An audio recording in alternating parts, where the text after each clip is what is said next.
Welcome to The Engaging Life, a podcast about using engagement equity to improve your relationship building skills in your personal and professional life. And now, here are your hosts, Brandon Suba and Angela Cheney.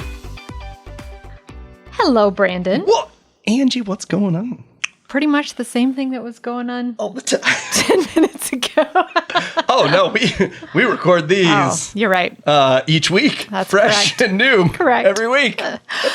Well, welcome everyone to the Engaging Life podcast. As usual, I'm going to start talking about marketing or advertising and then start getting into psychology because I just can't help myself. But that's what you're all here for, right? It is my weekly therapist session, so thank you. I'm very glad. I can't wait to discover more about myself. But this episode really should be more about marketing than some of my episodes are. Okay. So if you are in marketing, if you own a business, or if you work for the marketing department for your business, I think that you'll find some very good tips and tricks in this week's episode. I would say you have the credibility to provide the quality. I would hope so. Of marketing. Me too. At this point. At this point. I would hope so. So a lot of these are going to fall into the engagement equity principles. You know, so a lot of, as with anything in life, is there anything that's new anymore? You know, it's the way things are rephrased. It's the way things are applied. So a lot of this does fall into what the engagement equity tips and tricks are as well, but are just said in a different way. What I really should say is the engagement equity tips and tricks are this said in a different way because I'm sure this stuff came first. Yeah. You know. But everybody learns differently. Exactly. So. Exactly. And you state something differently, and sometimes you reach people that, if stated in a different way, you would not reach. Yeah, like I don't like that word. It's a tough word to say. I know what it means. So before you get any more curious, the word is reciprocity. The reciprocity principle is the first tip or trick that we are going to talk about in marketing. And reciprocity is just a different form of the word reciprocal. I do not like Don't like that word. I no. think that, say it 5 times fast. Nope, reciprocal. Which is basically just saying that if you give something to somebody, they will then want to give something back to you. So unfortunately, that can fall into one of the no-no places of building relationships, which is tit for tat, which we talk about in engagement equity, which means if I do something for you, it is now your turn to do something for me, and I'm not going to do anything else for you until you do something for me, which is a very bad way to go about life for a number of reasons. So I don't want you to think that the reciprocity principle is saying that you give somebody to somebody, you give something to somebody, they will immediately give back. What I want to really get across here is the giving of value. If you give value to somebody, and when it comes to marketing, it's when you give value to your customers, to your prospects. If you give before you ask for anything, you will be more likely to receive. And so you can use this in a couple of different ways. I do want to give some concrete examples in this episode because I know I talk about ideas and you know, things like that a lot. So I do want to give some examples. The first is with your social media posting and giving value through your social media posting at an 80-20 ratio. You're giving value 80% of the time. You're promoting yourself or doing an ask only 20% of the time. So you're giving value by educating. You're giving value by entertaining. So those are a couple ways you can give value. And so then when that 20% comes, then the people who you have been reaching feel like they have to reciprocate by doing what you have asked. So just for an example, say that your first post of the week, you tell a joke about your industry. The second post of the week, you link to an article that gives some great facts about your industry. The third post of the week, you talk up somebody that you've worked with. And then the fourth, you ask people to go visit your new website. Okay. So you have given value, value, value. Now you have an ask. With the reciprocity principle, people are going to be like, okay, they gave me stuff, haven't asked for anything before. I can take this one little step and go click on their website and take a look. So it's and correct me if I'm wrong, which I know you will, but it's a fast way to make those deposits and then be able to do an ask. And we've talked about this too. That's not a crazy heavy ask. It's more a little bit of time. Right. It's not come and invest $2 million with me. Exactly. It's a small ask. So for the little hits, it's easier for me to then commit to go clicking the website. Right. Okay. And all of these are going to kind of build on each other because you'll see a lot of similarities between some of these tips and tricks. Another way to use the reciprocity principle, boy, when you put the second word in there, it becomes even harder to say, is to give something away. So say you do ask people to come to your website and you're going to ask them for a larger something. You're going to ask them to do business with you.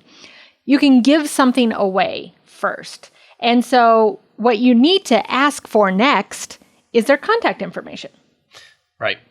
And so with the reciprocity principle, if you are going to ask for somebody's contact information, which obviously you're going to use to market to them. You should. Nobody should be under an impression that you're going to use it to invite them out on a date or something, then, which does happen, but then give them something. So this is where your white papers come in. And a white paper is just basically a glorified press release that gives them some information that they want. Okay. So maybe we could send out a white paper on top 10 do's and don'ts when posting on social media. So just a giveaway that people can actually use. People do that. Some people give away ebooks. Just give them something, or a discount. You see that a lot. Give me your email address, 10% on your first order. Oh, I see that. All the shopping places do that. There you go. Reciprocity principle. Okay, yeah. Yep. Give them something, I'll give you something. So with the 10%, I exit until I actually order something, though. Because I'm worried I'm going to sign up and then I lose it. Lose it. Yep. And I have lost it before. Okay, good. So that's user-friendliness of a Shopify sort of website, because I have shopped on some that are terrible. Like that you try and then you can't use it, and then the code doesn't work, and then right. So if you're going to do something like that, make sure that your site is set up to accommate that and make it very, very easy. Or as the consumer, make sure you're ready to buy. Right. Don't put your email. Or use the Capital One little add-on that just immediately scans for codes. I have Capital. I don't use half the perks on my credit card. You don't even have to be a credit. Now it looks like I'm promoting Capital One, but you don't have to be a credit card member to do that. Really? But just understand that the perks go somewhere else, even if you do have the credit card. It took me a long time to figure out. I'm like, I keep getting these, but then I don't know where they go. It's its own site. Oh, okay. Anyway. All right, right. So we digress. So reciprocity principle, number 1. Second one, I think you're going to be able to say these words, Brandon. Okay. Foot in the door technique. Foot in the door technique. That comes from my old sales days. I just need to get my foot in the door. And so this is similar, but it's basically making small asks. And it's also stair-step principle is another way that I've heard this talked about. So I'll give a good example of how this is used incorrectly. Oh, good. So I signed up to, I think it was a woman's hormone, gut health, that whole thing that's all the rage now. And I totally get into that hippie stuff, as my husband will be happy to tell you. Yes, I'm all into the hippie stuff. But I started following the site or following their social media, and went to the site and was reading the articles and things like that. It was all very interesting. I gave my email address. I got the white paper. Okay. Got the list. And it was like I think it was a 2-week detox diet or something like that. Very useful. Okay. So they use the foot in the door technique and the reciprocity principle correctly up till this point, right? Right. I've gotten something free. I like it. I'm kind of getting on board with these people. Guess what they hit me with next? Buy now. A $2,500 coaching program.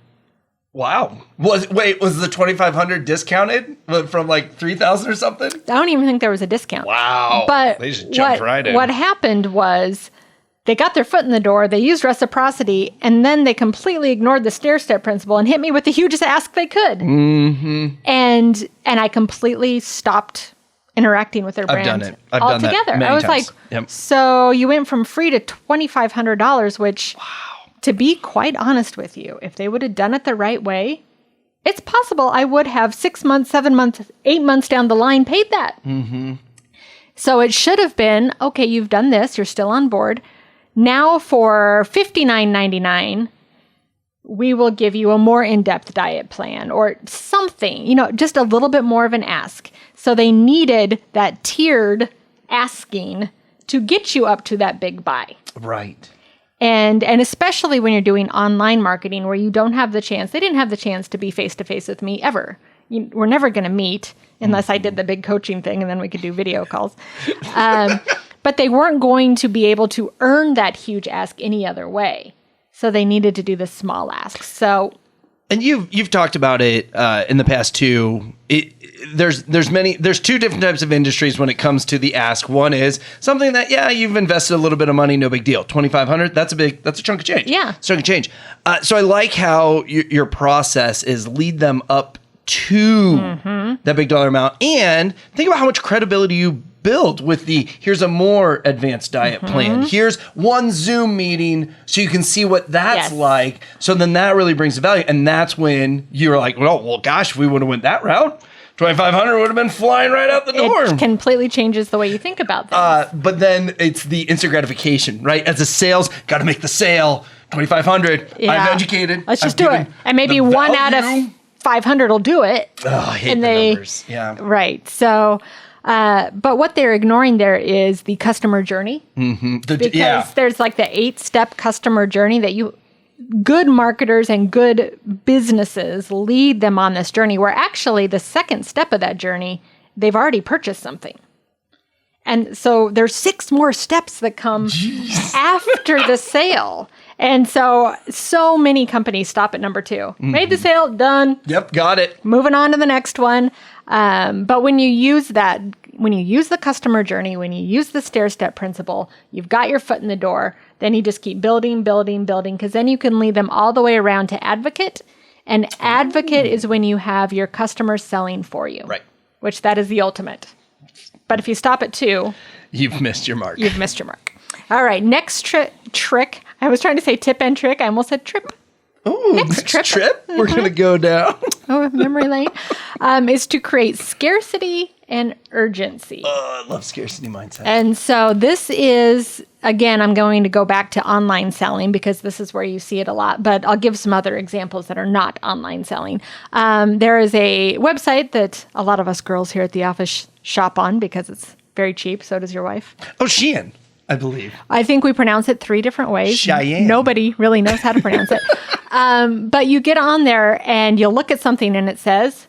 Only 4 left. I'm just guessing because I see that on Amazon and I've fallen for it. 3 left. 1 left. Buy now. And it does. You're just like, oh my goodness. If I don't get this right now, it's going to be gone. Is it ever gone? No. Of course it's not. But it creates the scarcity and the urgency.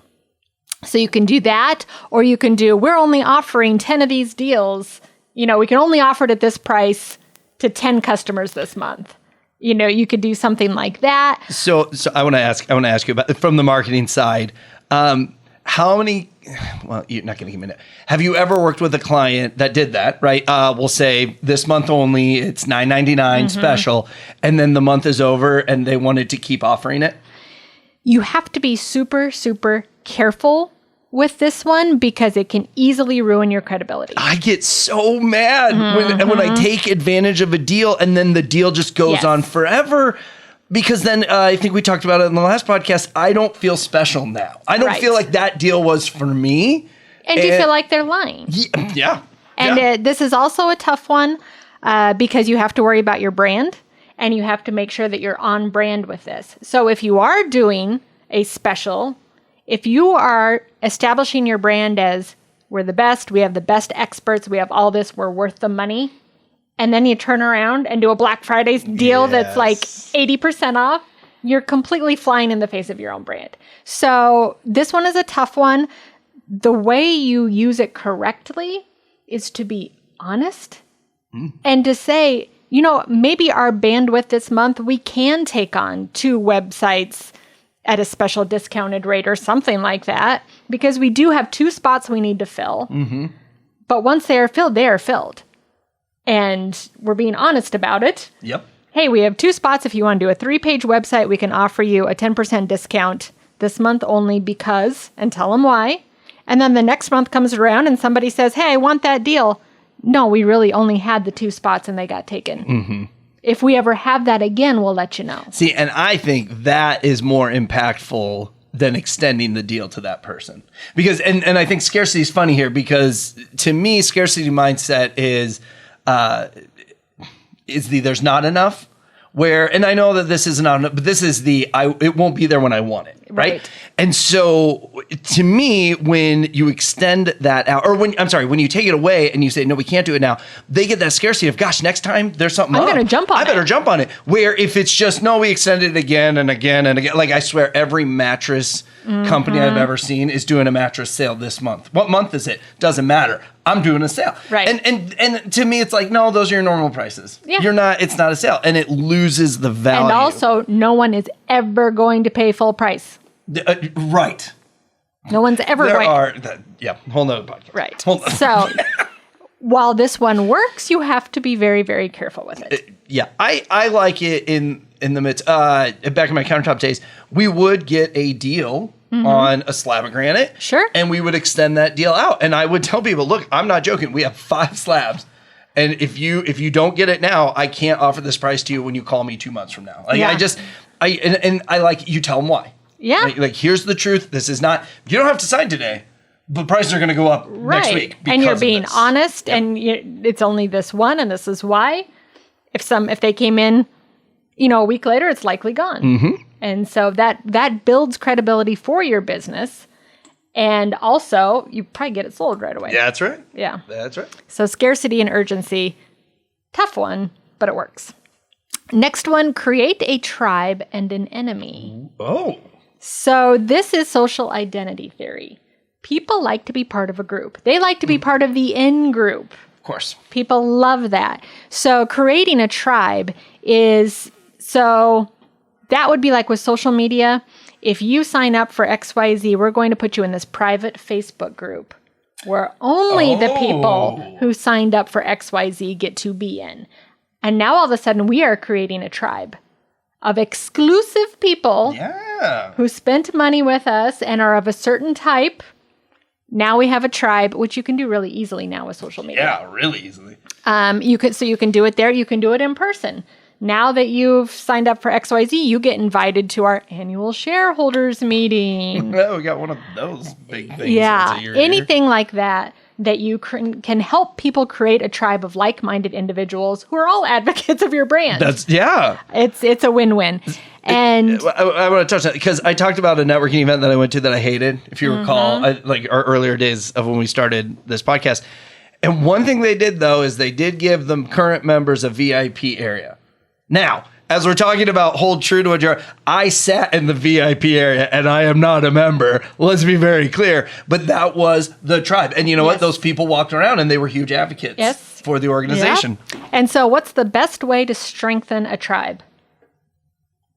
Give them an enemy. That's right. So that's kind of, that's where you get into your Mac versus PC, McDonald's versus Burger King. Pepsi versus Coke. Yeah, anything like that. Or good service versus bad service. Hey, we know you come to us and pay the premium to get XYZ. These other people don't care, and so they're going to give their business to Geico.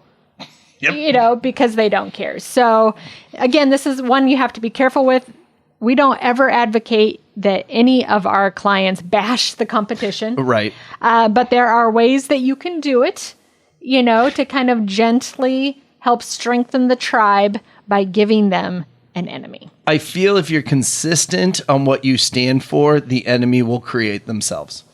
That is also very true. And then they've done it to themselves, and others have made their own decision without any influence on your side. But that's when your competition is beating you out, stick to what you're doing. Unless it's really bad. If what you're doing just isn't working, that's a totally different story. But if you stick to what your guns are, eventually that other person will not be able to offer this discount or whatever it is. And true colors always come out. That's right. Yeah. And that goes back to the customer journey too, because the end goal of that, I don't know if it's 8 steps. I'll have to look at it again. We were at 6 earlier, so... 6 or 8. Now it's 10. I don't know. I think it's around 8. 27 steps to get your customer. On the next episode, it will be 1,000 steps. When you get to the end of it, you've created a tribe. Okay. So you've created your advocates who are now selling for you. That's your tribe. Got it. Okay. So the next tip is reduce options. So one of the best examples here is the Cheesecake Factory. How big is their menu? There's a documentary on that stupid thing. Oh, my it's goodness. roughly, what is it, 45 pages? It's insane. And when you give that many options, people can't choose. They can't, number one, they can't choose. Number two, can you tell me, other than cheesecake, what type of food that restaurant sells? I've had chicken there and pasta. Because they sell everything. They do. They don't really have a brand. Nope. I guess their huge menu has kind of become their brand. Like I said, there's a documentary on it. Right. There's a whole mind shift, what they're trying to do. Right. Well, I don't like it. I'm not part of that tribe. Possibly it works for Cheesecake Factory. For most businesses, it does not work. Because again, the easy button that we talked about in our last one, you have to make choices easy on people. And when you give them too many choices, not only are they going to have trouble making a decision, but then the buyer's remorse is a lot more likely.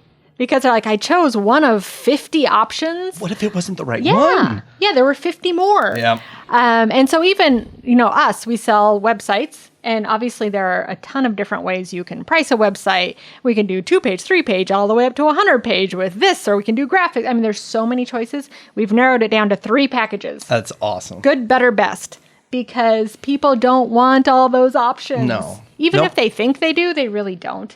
Because then they're going to sign on the dotted line and say, oh, maybe I should have added a 6th page. Oh, maybe I didn't really need that animation. I was going to say, I feel people have more of the, I didn't need all of this stuff that I paid for. Can we cut it down a little now? Because like you said, they think they want it. And maybe they do need it, but you're just not there yet. And as a business owner and as marketers, we have to know that we know better. And in a respectful way. Correct. We know how you're going to feel best about this decision and how to move things along. Yeah. And that is not offering 500 options. It's offering 3 very easy to understand options that people can choose from. So I wanted to read this just because it's a cool study, but it really, really talks to this reduce options. A study about choice was conducted by, I can't even pronounce her name. It's Sheehan. Let's go with Sheehan. Sheena Iyengar, I believe it is. They were offered a free sample of jam. One day there were 24 flavors to choose from and 6 on a different day. So one day, 24 flavors. The other day, 6. Okay. When there were 24 flavors, 20% more people stopped to take a sample. So that's an increase, right? However, only 3% of those people made a purchase. Oh. Okay. When only 6 different jams were on offer, 30% of people made a purchase after trying a sample. Okay. So that just goes to show when there's all these choices, people are going to be like, I could do this, and I'm not going to do any, and I'm out.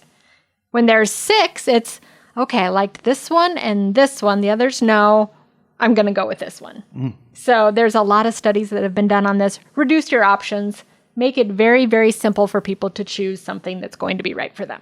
So I see this a lot in the food business, but what I call this the pepper jack effects. Okay. Because Pepper Jack Grill, it started here actually in Omaha. It did? Yeah, like it started here. They sold it, but it's Philly sandwiches. I mean, you can get a Philly sandwich in many, many places, but they have meat, chicken, shrimp, and you can put it on a bun, on rice, in a wrap, or on salad. Done. And their menu literally was 3 columns, and I loved it. Now I got the same dang thing every time, but I just noticed, and they have great success because it's simple. You're not coming here to get your 700 different things. How popular Raising Cane's is. Oh, and that's chicken. They have like 3 options. Chicken. Yep. Total. Yes. I hate it because I like it. But I'm a little strange in my eating habits. I want something different every time, and it's got to be weird. Oh, Lord. Gosh. Oh, yeah. That's funny because I'm the exact opposite. I can eat the same thing. Well, you know me and ramen. Years. And my my husband's like you, so. Find something. If it's good, you just eat it all the time. So when you go to the restaurant, you'll never get the same thing twice. Sometimes I will, but I absolutely like to try different things, but I try a lot of different restaurants. Oh. So there are some restaurants where we'll go back and get our favorite, but I haven't been there for however long because I've gone to all these others. Right. You will never, ever see me going to Raising Cane's every day of the week for lunch. It's just... Yeah, that would get boring. Yeah. So on the opposite side of this, though, I learned this in the coffee business at coffee houses. to know when a coffee house is struggling is when they start adding things. So if you go to the same little daily grind down, and they all have their coffee machine, and then one day now they have soup. And now we have sandwiches. Now we're going to try new stuff because we're struggling. Yep. And if you notice, so I learned that at the younger age, and Starbucks had no food whatsoever. Well, the pastries. Well, now Starbucks does food, but look how fast they can produce it. Yeah. It didn't hinder their service, which I know that's very important in the Starbucks world. What happens in your local coffee shop that can barely employ 2 people is now I have to make your drink, make a sandwich for you. You're in the drive-thru, and it can really kill you because you're actually losing revenue because you're losing customers versus if you just keep it simple. Right. You can produce it quickly. Boom. That's what people want. Yeah, absolutely. So the last one I want to talk about really piggybacks on everything, kind of brings it together, is using social proof. And using social proof is basically somebody else has already used this, done this, bought this, and they love it and it made their life better. So you can do it too. And the big one to use this, testimonials. Testimonials and online reviews is social proof. So if you can put it out there in front of your prospects, hey, we sold XYZ to this person and they loved it. It was the best product they ever had, or they were very happy with our service. It's going to make it a lot easier for those next people to make the choice. Because people want to be part of a tribe. They also want to make safe decisions. Yeah. And to them, if somebody else has already used you and it went well, it becomes a much safer decision to use you. So testimonials, online reviews, those are important. Media coverage, that can be seen as social proof. So if you can get a story written about you, if you can get, a little news clip about your business somehow, as long as it's not negative, Well, that's the opposite of social proof, then that's really good. And I totally just lied to everyone. that wasn't the last That one, wasn't was the it? last Okay, one. well, then I'll That keep this wasn't very the simple. last The car wash I like to go to, there's a side of the set, and it says, if you're not happy with our service, please tell us. And it gives you a phone number and a website. And it goes, if you are happy with our service, please tell everyone. Right. And I'm like, that's so awesome. Yep, absolutely. So the last one, Bonus, I promise, the bonus. the bonus tip is using the nudge theory. Yes, A like nudge that. And the nudge theory is basically using indirect encouragement and enablement rather than direct instruction and enforcement. So there's a ton of different ways that you can use this. So let's take this out of the context of marketing. Okay.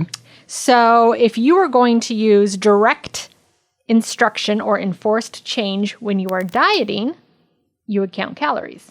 Okay. If you were going to use the nudge theory, you'd use a smaller plate. Oh. You see the difference there? I would rather do the nudge theory than count calories. One of them is this is what you must do, this is right, this is wrong, and it's very judgmental. You're eating too many calories. The other one's like a trick. Well, you use a smaller plate, looks like you filled it up, you naturally eat fewer By calories. default, yeah. You're achieving the same goal, it's easier, and doesn't make you feel like crap. Huh. Okay, so there's one way. Showing how many people have bought a certain product is using nudge theory in marketing. So I used to be on this essential oil site, as we have stated many times over. I am a hippie. Yeah. But in it, you would be on the site and you would see things fly up. John in Vancouver just bought the rosemary. Yeah. I see that. Yeah. Oh, Yep. yeah. That's using the nudge theory because it's not saying you must buy this now. It's not using scarcity, only 3 left. It's simply other people are buying it. Other people are buying it. Hey, you should buy it too. So I learned this in my early sales days as the sell with, is it peer pressure? Sell with peer pressure instead of pressure. And what his big thing is when you're selling a color, right? Oh, well, almost everybody that gets counted, they're getting this color right now. Yes. And I loved it because, you're not forcing anything, but now those people You've made it easy. Well, and they default to the scarcity mindset on their own then. Oh, everybody else is doing it. Well, gosh. Well, it's everything. If I don't get it's social proof. Yep. It's tribe, and it's scarcity. It's all of them. It's and like without all of being them. I think nudge theory is my favorite. You like it? I do. So here's another way to use it. Put your most attractive offer next to ones that are not as attractive. Ooh. So again, this is like our websites, the good, better, best. Mm-hmm. Guess what we kind of want everyone to pick? The better. Right. Yep. And knowing that nobody's going to want the cheapest option. Okay, some people do, but most people are not going to choose the cheapest option. Most people are not going to choose the most expensive option. And usually that better option is when you put the big badge on it, best value, something like that. Yep. That's using the nudge theory. So you put up things beside it that you probably don't even really want them to buy, and you make one pretty obviously the best option. David Buster's. When you fill up your card, you can do like 10, 15, 20. But if you do 23, we give you these extra and guess what I do every time? Me too. Get the bonus. Yep, you got to. Otherwise, like, and I've even not got it before, and I've come back, and my husband's like, you got the bonus ones, right? And I'll be like, no, I missed out on those. I think my sales, like my concept of sales, is the nudge theory. Yeah, that's how I like to sell. It's very, very, very powerful. Default options are another example of nudge theory. So, say you have shipping options, and one's already marked, and they have to actually change which one. Most people aren't going to do it. They're just going to go with the default option. You know what Amazon does is defaults you to use the gift card if you upload one. So then they're getting that money. So you're not just interested. Yep. Interesting. So the big thing with the nudge theory, if you're using some of these techniques, and really if you're using any of these techniques, is to make sure you're doing A/B testing. And what A/B testing is in marketing means you're running things that are very similar, but with only one difference. So you can see which one performs better, and then you tweak and repeat. So like with Facebook ads, you run 2 ads. Either one of them has a different call to action, or one of them has a different image. You run them concurrently and see which pulls better. And then you drop the one that's not, do more of the one that is. Right. Or you can do it in a different way. You can run the exact same ad on 2 different days of the week, see which one pulls better, 2 different times, see which one pulls better. You know, so what it is running 2 versions of something with 1 change between them so that you know which part is making. Right. Yeah. Right. And then continue to A/B test at all times while you are repeating the one that's working the best and tweaking that other one to keep running against it. So those are just some marketing tips and techniques. A lot of these you can use in your personal life. Nudge theory, I can think a lot of ways to I'm sure. use that one to get somebody to take out the trash or other things. But yes, marketing as life. Maybe that should have been the name of our podcast. Nope. We've already branded all this. Version 2. Nope. Coming. Nope, we're not. 2025. Nope, that's not happening. I'll nudge him into thinking that's a good idea at some point. But hopefully you'll be able to use some of these. As always, we would love to answer any questions you have. Comment, please. Give us a Share, review. reviewing. All that good stuff. We would love that so we can keep our podcast going and keep giving you great ideas like this. Yes, I like that. Absolutely. And subscribe so that you know when our next podcast comes out. But thank you so much for listening and now watching. And we look forward to talking to you next time.